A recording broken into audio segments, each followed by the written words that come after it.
This is R2D Tech, and today I'm going to be talking about the Kindle Paperwhite, why I use it, how I use it, and my general routine when it comes to reading, so stay tuned. So here it is, this is the Kindle Paperwhite. Doesn't look like anything too special at face value, but that's sort of why I like it so much. What it is it's basically an e-reader, sort of like a tablet, like an iPad, but the display technology is really different, so it sort of looks like paper instead of a really bright, annoying display, which would be quite tiring to read off. So you're probably wondering, why would you use something like this over just a standard book? Surely standard books are tried and tested, they just work better and they have that book feel, which is nice as well. Well, you know, I thought that as well, but after using this for quite some time now consistently, I'd say I've definitely changed my mind. The Kindle is just a huge asset and it makes me read a lot more, or at least I feel like I want to read a lot more with it. The main reason for that is that I like to read in bed at night, and holding a big heavy book up, and especially losing your place and all of that sort of stuff, can be quite tiring, especially if you're already really tired and you're in bed. Whereas a Kindle is quite small and light, you can pretty much hold it up with 2 fingers. It also has a built-in warm backlight as well, or at least some of the models do. Whereas a normal book, you would have to have a big light on or have one of those annoying ones that clip onto the book and fall off all the time and all that sort of stuff. So it's just more convenient. It just removes the friction of wanting to read than actually reading, which I really like. The other benefit, of course, if you can take it with you to other places more easily, like on the tube and stuff, rather than hauling around a big heavy book, depending on what you're reading, of course.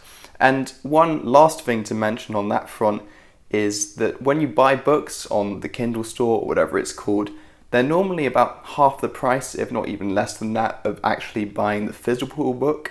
So if you're looking to read quite often and you're getting through books quite quickly, it can be more financially viable to just have a Kindle in the long term. Those are my reasons for using an e-reader like the Kindle in my case, but let's talk a bit more about reading now and why I like to read every night, in particular in bed. And that's mainly because it really improves your sleep quality. Not necessarily the act of reading, although I do find it helps me get more tired, especially if I'm feeling quite awake at night. But it's mainly because if you're not using your phone, which has a lot of blue light, or any other display, or watching TV or something like that in the hour before you go to bed, then you're much more likely to get a better night's sleep because your body produces more melatonin, which is the sleep hormone. I'm no doctor or scientist or anything like that, but it is pretty well known that blue light, or any intense light as a matter of fact, can quite negatively affect your sleep if you're exposed to it in the hour or so leading up to when you go to bed.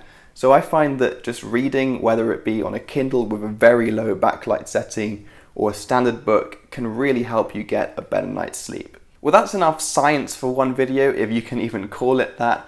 But I'm sure you're dying to find out, of course, what it is I'm currently reading. The book I'm reading at the moment is called Actionable Gamification: Beyond Points, Badges and Leaderboards.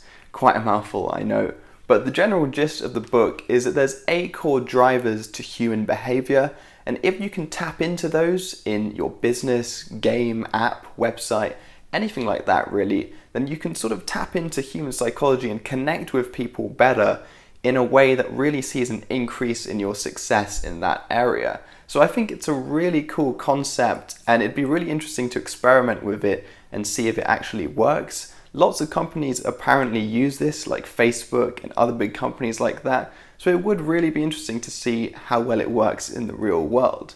Now, if you're interested in this, then definitely pick it up, have a read, and let me know what you think as well. Let's quickly hop back to the Kindle for a second though. I'm sure you're wondering about some other things like the battery life in particular. That's quite an important feature because you'd probably think a book's never going to run out of battery, right? So if you have an e-reader, it's another thing you have to worry about. Well, one thing I will say is that I've had this for quite a long time now, more than a couple of months.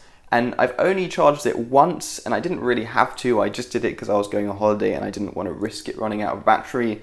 So I can say with quite a lot of confidence that unless you're using the backlight on 100%, which wouldn't be too good for your eyes anyway, then this is really going to last a long time, and it's not something you have to worry about at all. It's not something that you're going to have to think about, charging it up too often. It'll be more like every few weeks, maybe every month or so, you'll have to charge it depending on how much you're using it. So that's definitely a positive. The other thing is, if you're lying by the beach, a bit of water splashed onto it, is it going to break? Whereas a book wouldn't really break in that situation. It might just get a bit soggy or something like that. Well, the answer is no. It does have some sort of water resistance built in. Don't quote me on that, but it does seem to be able to tolerate some splashes and anything like that, as long as you don't submerge it in water or something crazy. But take it from me, it can survive a few drops of water on the screen. But don't try that at home. In terms of actually picking one of these things up, you can find them on Amazon for about £100, maybe a bit more. I got mine for £90 because there was a deal at the time, so there are deals every so often if you want to wait for those. But in general, the price is quite steep, but it's definitely not crazy for what you're getting. There's lots of other tablets out there which are much more expensive than this.